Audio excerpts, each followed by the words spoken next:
Bismillahirrahmanirrahim. Assalamualaikum warahmatullahi wabarakatuh. Perkenalkan, nama saya Alifah Sakinah Auranisa dari kelompok 10 ingin menjelaskan mengenai penelitian kami yang berjudul Pengaruh Desain Produk Terhadap Proses Pemasaran. Sebelumnya, saya ingin memberikan sedikit gambaran mengenai penelitian ini. Penelitian ini dilatar belakangi oleh kegiatan bisnis yang tidak akan terlepas dari kegiatan jual beli yang menggunakan proses pemasaran sebagai sarana untuk memperkenalkan produknya kepada masyarakat luas, dan juga dengan memperhatikan desain produk dari produk tersebut untuk menarik perhatian dari konsumen, dan juga yang bertujuan untuk memberikan informasi kepada produsen betapa pentingnya desain produk terhadap peningkatan penjualan produk itu sendiri. Selanjutnya, seperti yang sudah dijelaskan sebelumnya, penelitian ini dilatar belakangi oleh kegiatan masyarakat pada saat ini tidak akan terlepas dari kegiatan bisnis. Sama halnya seperti kegiatan bisnis yang tidak akan terlepas dari kegiatan jual beli. Kesuksesan proses pemasaran memiliki beberapa faktor. Salah satu faktornya adalah tersedianya produk untuk dipasarkan. Dan juga hal yang akan pertama kali dilihat oleh konsumen dalam memilih produk adalah desain dari produk itu sendiri. Bagaimana desain tersebut akan menambah daya tarik kepada konsumen untuk dapat membeli produk tersebut.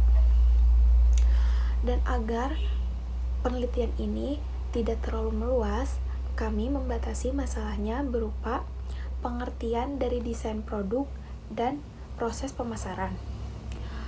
Adapun masalah yang akan kami selesaikan adalah apa pengertian dari desain produk dan juga bagaimana pengaruh desain produk terhadap proses pemasaran, yang bertujuan untuk mengetahui mengenai desain produk itu sendiri dan juga mengetahui mengenai proses dari bagaimana pengaruh desain produk terhadap proses pemasaran. Adapun metode penelitian yang kami gunakan di penelitian kali ini adalah metode komparatif, yaitu membedakan satu objek dengan objek yang lain dengan melihat dari sisi kelebihan dan kekurangan objek tersebut. Nama saya Indra Bagas Mahendra dan saya akan menjelaskan tentang kajian pustaka. Yang pertama adalah pemasaran.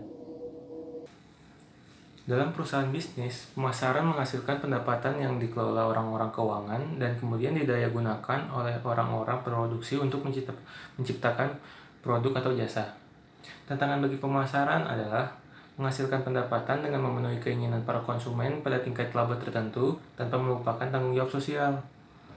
Pemasaran tidak terbatas dalam dunia bisnis saja. Pada saat ini, pandangan kemasyarakatan memang lebih sesuai untuk pemasaran. Lagi pula, kegiatan pemasaran bisnis yang modern secara umum merupakan akibat dari pandangan kemasyarakatan terhadap pemasaran. Pentingnya pemasaran di dunia usaha akan menjadi lebih jelas jika kita jabarkan secara kuantitatif. Antara 1/4 atau 1/3 tenaga kerja terlihat dalam kegiatan pemasaran. Ini termasuk semua pegawai yang melakukan kegiatan eceran, grosir, transportasi, pergudangan, industri komunikasi lainnya.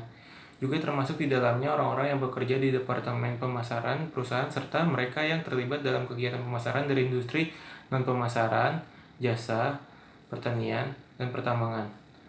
Lama-kelamaan, pekerjaan di bidang pemasaran meningkat lebih cepat dibandingkan pekerjaan bagian produksi. Kenaikan seperti ini merupakan refleksi dari mekarnya peranan pemasaran dalam ekonomi dan naiknya permintaan akan jasa-jasa pemasaran. Sekarang desain produk. Desain produk adalah totalitas keistimewaan yang mempengaruhi penampilan dan fungsi suatu produksi dari segi kebutuhan pelanggan.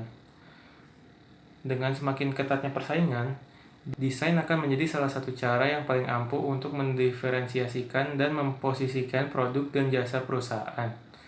Semua hal-hal yang telah disebutkan merupakan parameter-parameter desain.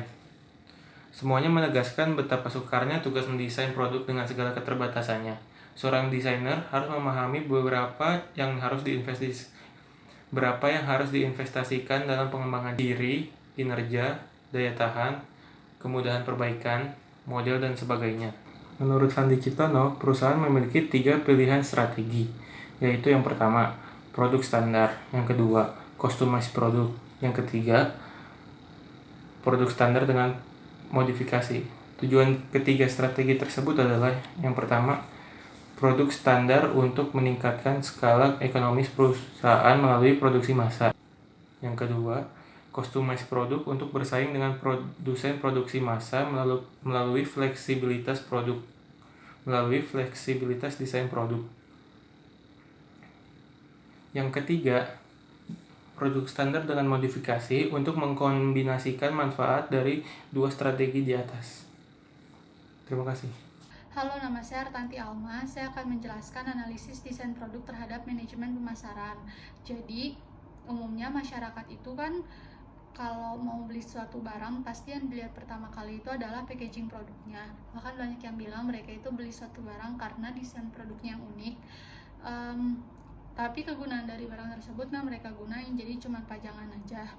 Karena itu perusahaan sebelum menjual belikan barang mereka di pasaran, mereka pasti benar-benar merancang produk mereka agar semenarik mungkin agar masyarakat mau membeli produk mereka. Untuk itu dibutuhkanlah riset. Umumnya produk-produk yang terus laku di pasaran dan terkenal di masyarakat itu adalah produk-produk yang mempunyai packaging yang unik, tapi juga sesuai dengan tren yang ada dan juga masih ada khas dari perusahaan tersebut. Nah, tadi kan ada yang namanya riset. Riset ini adalah salah satu bagian manajemen pemasaran.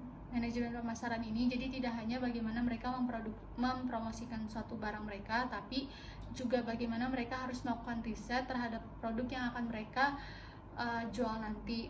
Seperti mereka melakukan riset tren yang ada di masyarakat, apa kebutuhan masyarakat, apa yang masyarakat sukai, atau kayak budaya masyarakat atau apapun itu. Nah, setelah itu mereka kan pasti merancang produk mereka. Nah, rancangan produk mereka ini sesuai dengan hasil riset mereka. Jadi produk mereka itu mengikuti dari hasil riset itu. Begitu juga dengan desain produk mereka nanti yang akan mereka rancang harus sesuai, maksudnya ide dari desain produk itu harus sesuai dengan hasil riset mereka, yang sesuai dengan lingkungan yang ada.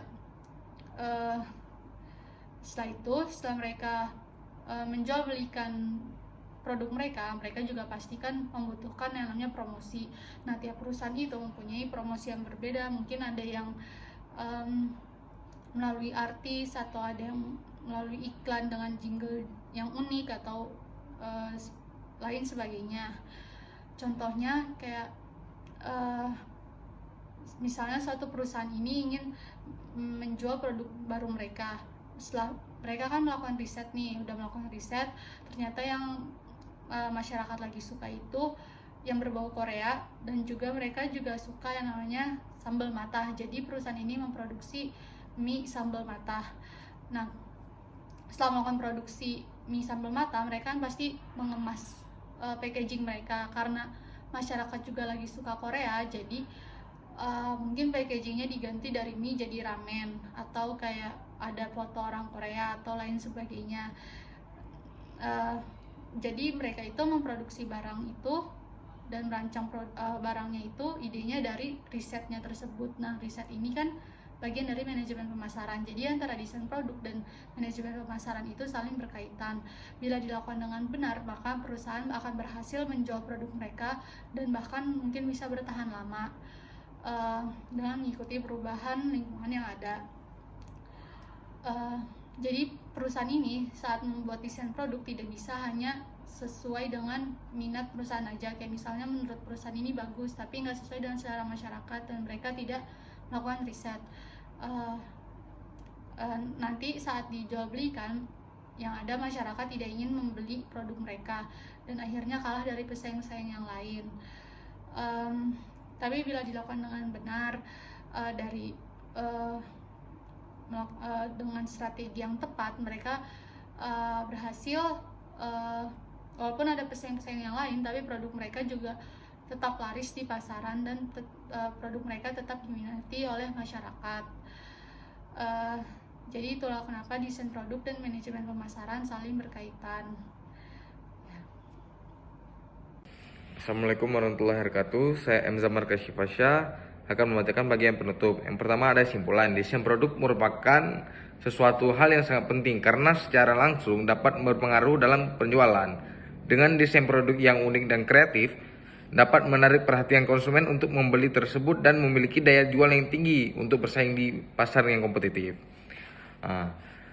Saran saya, untuk pengusaha meningkatkan penjualan, maka harus maksimalkan potensi dalam mendesain produk yang memiliki ciri khas yang sesuai produk yang dijualnya, sehingga mudah diingat masyarakat. Contohnya teh gelas yang didesain dalam bentuk gelas, sehingga konsumen dengan mudah dapat meningkatkan produk tersebut. Sekian dari kelompok kami, lebih dan kurang kami mohon maaf. Assalamualaikum warahmatullahi wabarakatuh.